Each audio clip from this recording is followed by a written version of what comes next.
Hi everyone, welcome back to another video. আজকের এই ভিডিওটি এসএসসি 26 ব্যাচের জন্য বানানো। তাদের বোর্ড পরীক্ষাকে কেন্দ্র করে এই ভিডিওটি বানানো। আমি তাদেরকে কিছু কথা বলতে চাই, তাদের পড়াশোনার ব্যাপারে কিছু কথা বলতে চাই। তো তোমরা অনেকেই অনেক জায়গায় পড়তেছো, অনেক প্রাইভেট পড়তেছো, অনেকের কাছে কোচিং করতেছো। এটা তো কোনো সমস্যা না, আমার এটা কোনো সমস্যা নেই। সমস্যা হচ্ছে তখনই হয় যখন তোমরা নিজেরা বাড়িতে পড়ো না, প্র্যাকটিস করো না। তোমরা ঠিকই শিখতেছো, কিন্তু ওইটা প্রায়োগিক কোনো কাজ করতেছো না। এটা আমার কাছে অনেক দুঃখ হয়, কারণ আমরা একটা সূত্র, তুমি কতগুলো সূত্র এটা কিন্তু বিষয় না। তুমি কতগুলো সূত্র জানো এটা কোনো কোনো বিষয় না। তুমি কয়টা সূত্র প্রয়োগ করে ওইটার সঠিক মানটা বের করতে পারো, ওইটা হচ্ছে তোমার মূল বিষয়। যেমন তুমি 5টা সূত্র, 20টা সূত্র, 30টা সূত্র জানো তুমি, কিন্তু তুমি প্রয়োগ করতে পারো না, প্রয়োগ করে মানটা বের করতে পারো না, 2 দিন পর ভুলে যাও। মানে এরকম যে সমস্যাগুলোর সম্মুখীন হয়, এটা হচ্ছে তোমার one of the most important problem, যেটা আমাদের অনেক স্টুডেন্টের মাঝেই আছে। যারা আমরা স্যার আমাদের সূত্র বুঝাই দিচ্ছে, আমরা বুঝতেছি, একটা ম্যাথ বুঝাই দিচ্ছে, আমরা বুঝতেছি, আমাদের ইংলিশে কিছু গ্রামাটিক্যাল রুলস লিখে দিয়েছে, ওইটা আমরা বুঝতেছি। বাট কখন আমাদের সমস্যা হবে? যখন আমরা প্র্যাকটিস না করবো। আমরা বাসায় কোনো গিয়ে কোনো প্র্যাকটিস করি না। Practice makes a man perfect. একজন মানুষকে পরিপূর্ণরূপে গঠন করার জন্য তাকে প্র্যাকটিস করতেই হবে, তার ভবিষ্যৎ গড়ার জন্য প্র্যাকটিস করতেই হবে। এই যে আমরা যে এত কষ্ট করে এত করে পড়াশোনা মুখস্থ করতেছি, এত কিছু করতেছি, কি করার জন্য? ডাক্তার বা ইঞ্জিনিয়ার হবো? ডক্টরের পড়াশোনা কিছু সম্বন্ধে কিছু ধারণা আছে তোমাদের? তারা যতটা না পড়ে তার চেয়ে বেশি তারা প্র্যাকটিস করে, মানে প্র্যাকটিক্যাল জ্ঞান তারা নেয়। ইন্টারনেটে সরাসরি যে প্রফেসরগুলো থাকে তাদের সাথে সরাসরি হসপিটাল ভিজিট করে, তারা যায়, শিখে, রুগীদেরকে দেখে। তাহলে এইখান থেকে আমরা কি শিখতে পাই?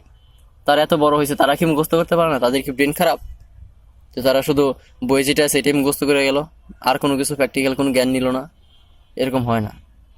তো এইখান থেকে আমরা একটা শিক্ষা নিতে পারি যে আমাদের প্রায়োগিক জ্ঞান লাগবে। অর্থাৎ আমরা রুলস পড়লাম পড়লাম পড়লাম পড়লাম, কিন্তু এটা প্রয়োগ করলাম না। যেমন বিশেষ করে তোমরা ইংলিশের ক্ষেত্রেই ধরো, আমাদের রাইট ফ্রম ভার্বের রুলস আছে, ন্যারেশনের রুলস আছে, ট্রান্সফরমেশন অফ সেন্টেন্সের রুলস আছে, সিম্পল কমপ্লেক্স কম্পাউন্ডের রুলস আছে, ভয়েস চেঞ্জের রুলস আছে, আমাদের যে বাকি যতগুলো আছে, আমাদের যেখানে অ্যাপ্রোপ্রিয়েট প্রিপোজিশনের রুলস আছে, সাফিক্স প্রিফিক্সের রুলস আছে। এই যে রুলসগুলো আমরা দেখতেছি, এই রুলসগুলো কিন্তু সব মুখস্থই করতে হবে মানে। কিন্তু কেউ বুঝে মুখস্থ করে, কেউ শুধু মুখস্থ করে। দুটার ভিতরে আকাশ পাতাল তফাৎ। তো এটা বুঝে মুখস্থ করা এবং না বুঝে মুখস্থ করা কেমন? যেরকম তোমার একটা স্যার রুলসগুলো বুঝাই দিল, বুঝা দেওয়ার পর তুমি কি করবা? এটা দিয়ে তোমার সর্বনিম্ন হলেও কতবার প্র্যাকটিস করা উচিত? তুমি একটা জিনিস ভাবো যে কতবার প্র্যাকটিস করলে আমার জিনিসটা হবে। তুমি নিজে থেকে ভাবো। কি হয়? আমরা ভুলে যাই। ভুলার একটা ওয়ান অফ দ্য মোস্ট কারণ হচ্ছে এটা যে আমরা প্র্যাকটিস করি না। ইংলিশটা ভুলে যাওয়ার কারণ হচ্ছে প্র্যাকটিস না করা। আমরা রাইট ফ্রম ভার্ব ভুলে যাই কি কারণে? প্র্যাকটিস করি না। আর প্র্যাকটিস না করলে আমাদের কোনো কিছুই হবে না। আয়ের পরে এম হয় নাকি ইজ হয় নাকি আর হয়, এটা আমরা পড়তে পড়তে মুখস্থ হয়ে গেছে। যে যত ইংলিশ, যে যত রিডিং পড়বে, অর্থাৎ তোমার যে বোর্ড বইটা আছে, বোর্ড বইয়ের যে প্যাসেজগুলো দেওয়া আছে ওইগুলা পড়ো, ওইগুলোর বাংলা সহ পড়ো, ও গল্পটা একদম ঝাঁঝরা করে ফেলো। তোমাদের কোশ্চেন বইয়ের বাইরে কখনো কোশ্চেন করে না। বইয়ের বাইরে কখনোই বোর্ড স্যাররা কোশ্চেন করবে না, সেটা যত হার্ড কোশ্চেনই হোক না কেন। এই কারণে তোমরা যত পারো গল্প পড়ো, রিডিং পড়ো, পড়তে থাকো, সফলতা আসবেই। তোমরা বুঝতে পারবে। গণিতের ক্ষেত্রে সেম। গণিতটাও হচ্ছে তুমি যতই সূত্র পারো না কেন, যদি প্র্যাকটিস না করো অবশ্যই ভুলে যাবে। গণিতের ক্ষেত্রে তোমার একটা অঙ্ক, একটা ম্যাথ তোমার ফার্স্ট টাইম করছো অ্যান্ড সেকেন্ড টাইম আসছে, তোমার মনে হচ্ছে যে আমি তো এটা ফার্স্ট টাইম করছি, একবার করেই আসছি, কিন্তু আমি এখন আর করবো না। কি কারণে করবো না? আমি তো একবার করছি, আমি তো পারি। বাট তুমি এভাবে 1 দিন 2 দিন 3 দিন 1 সপ্তাহ 10 দিন চলে যাবে। 10 দিন পর যখন তোমার ম্যাথ টাইম করতে দিব, তুমি পারবা না। কারণ কি? তুমি প্র্যাকটিস করো না। তোমার একটা ম্যাথ 5 বার আসলে তোমার 5 বারই করতে হইব। ম্যাথটা এইরকম একটা সাবজেক্ট, ক্যালকুলেশন মিস্টেক হয় আমাদের। আমাদের একটা ম্যাথ পারি, আমি ম্যাথটা করছি পারি, বাট মাঝখানে যায় আমি আর অঙ্কটা শেষ করতে পারতেছি না। আমি একটা ম্যাথ বাসায় করছি, বাট পরীক্ষার হলে একই সেম ম্যাথ আসছে, কিন্তু আমি সেম ম্যাথটা শেষ করতে পারতেছি না, মাঝখানে যা হয়ে গেছে। এই লাইনের পর কি আসবে, কি করতে হবে আবার ভুলে গেছি। এটার কারণ প্র্যাকটিস করি নাই। কথা কি বুঝতে পারছি? এইরকম সিচুয়েশন এড়ানোর জন্য আমি তোমাদের বিষয়ে কিছু উপদেশ দিতেছি। এটাই হচ্ছে যে আমার প্র্যাকটিস করতে হবে, ক্যালকুলেশন করতে হবে। ক্যালকুলেটর ব্যবহারেও কিন্তু কিছু ভুল হয়, অনেকের ভুল হয়ে যায়। এটার কারণ কি? সে ক্যালকুলেটর রেগুলার ব্যবহার করে না। রেগুলার ব্যবহার করলেও সে প্র্যাকটিস করে না। সে যত ম্যাথ করবে তার তত হাত পাকা হবে, সে তত শিখবে, তত ক্যালকুলেশন মিস্টেক কম হবে। আমাদের যারা টপার আছে, আমাদের কলেজ স্কুল কলেজে যারা আছে, সামনের সারিতে যারা থাকে, তাদের অনেকেরই প্লাস প্লাস মিস হয়ে যায়। কি কারণে? এই ক্যালকুলেশন মিস্টেক হওয়ার কারণে। সে ঠিকই ম্যাথটা দিয়ে আসছে, বাট মাঝখানে কোথাও মিস্টেক হয়েছে, যেটা তার ধরা পড়ে নাই, কিন্তু সেটা ভুল করছে। স্যার তো এটা স্যারের কাছে ধরা পড়বে, এই কারণে তার মার্কটা কাটা যায়। আমরা এরকম ভুল যাতে না হয়, এই কারণে আগে থেকেই সতর্ক হই, আমরা আগে থেকেই প্র্যাকটিস করা শুরু করি। এটা শুধু গণিত বা ইংলিশের ক্ষেত্রে না, এটা বাংলার ক্ষেত্রেও হইতে পারে। তোমার বাংলা যে গল্পগুলো আছে, গল্পের বাইরে থেকে কোনো এমসিকিউ করবে না, কোনো সিকিউ করবে না, জাস্ট এইখান থেকে করবে।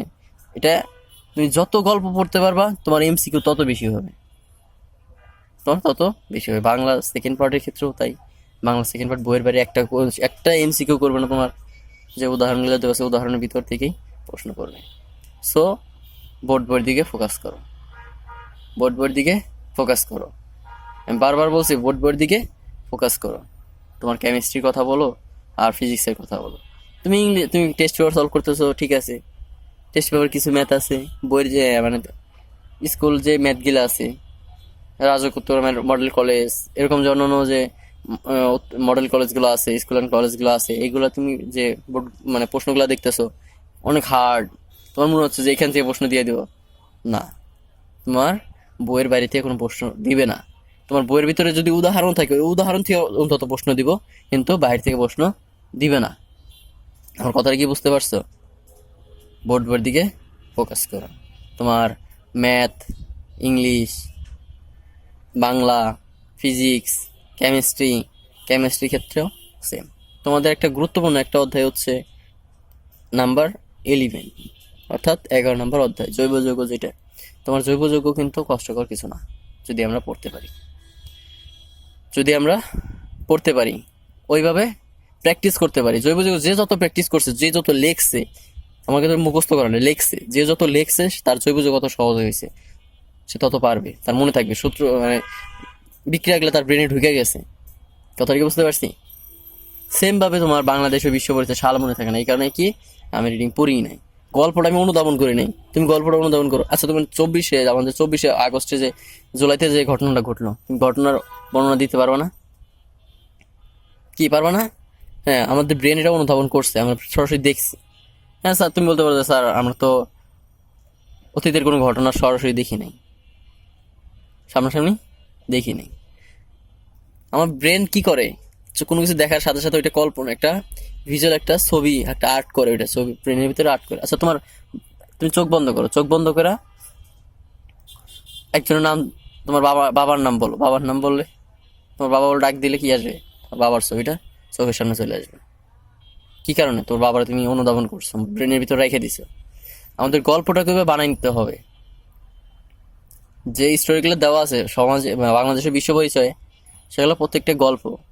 তুমি যদি অনুধাবন করতে পারো তাহলে এটা গল্প, না হলে সম্ভব না। যদি এটা আমি অনুধাবন করতে পারি, তাহলে সাল শো সব, আমি তারিখ শো, দিন শো বলতে পারবো যে কখন কি হয়েছে। তোমার জীবনের গল্প তুমি নিজে নিজে বলতে পারবে না, অতীতের গল্প 5 বছর 10 বছর আগের গল্প বলতে পারবে না, বিকজ বলতে পারবা কারণ তুমি এটা অনুধাবন করছো। সো শেষ কথা হচ্ছে এইটাই যে তোমরা কেউ যাতে খারাপ রেজাল্ট না করো, এই কারণে ভিডিওটা বানানো। তোমরা যারা ভালো আছো, তোমরা আরো ভালো করো, এই আশা নিয়ে ভিডিও বানানো। যারা একটু দুর্বল আছো, তারাও প্র্যাকটিসের মাধ্যমেই পরিবর্তন নিতে হবে। প্র্যাকটিস ছাড়া কেউ পরিবর্তন হয় নাই। তোমার ক্লাসে যে টপার, তাকে জিজ্ঞেস করে কিভাবে হলো ভাই, সে বলবে প্র্যাকটিস। সে প্র্যাকটিস করছে বিদায়, সে বাড়িতে কাজ করছে বিদায় হয়েছে। প্রাইভেট পড়ে কেউ বড় হইতে পারে না, কেউ টপ হইতে পারে না। প্রাইভেট পড়ে কোচিং করে কেউ টপ হইতে পারে না। সবাই প্র্যাকটিস করে বাসায়, তার জন্যই তারা পারে। যাই হোক, শেষ কথা হচ্ছে তোমরা বেশি বেশি প্র্যাকটিস করো। এসএসসি 26 ব্যাচ তোমাদের জন্য দোয়া রইল, তোমরা সবাই যাতে ভালো রেজাল্ট করতে পারো, ভালো রেজাল্ট নিয়ে সামনে এগিয়ে যেতে পারো, ভবিষ্যৎ করতে পারো। এখনই তোমাদের সময়। এখন যদি ভালো রেজাল্ট করে একটা ভালো কলেজে চান্স পেতে পারো, তাহলে অবশ্যই তোমাদের লাইফটা সেটেল হয়ে যাবে। এখান থেকে অটোমেটিক্যালি তোমার ভালো রেজাল্ট আসবে। কী কারণে আসবে? তোমার আশেপাশে সবাই যখন পড়াশোনা করবে, তুমি পড়াশোনা না করে থাকতে পারবে না। এটাই হচ্ছে কারণ। যাই হোক, তোমাদের সবার জন্য অশেষ অনেক অনেক দোয়া রইল, তোমরা সবাই যাতে ভালোভাবে পড়াশোনা করতে পারো এবং ভালো রেজাল্ট আনতে পারো। আল্লাহ হাফেজ, সবাই ভালো থাকো।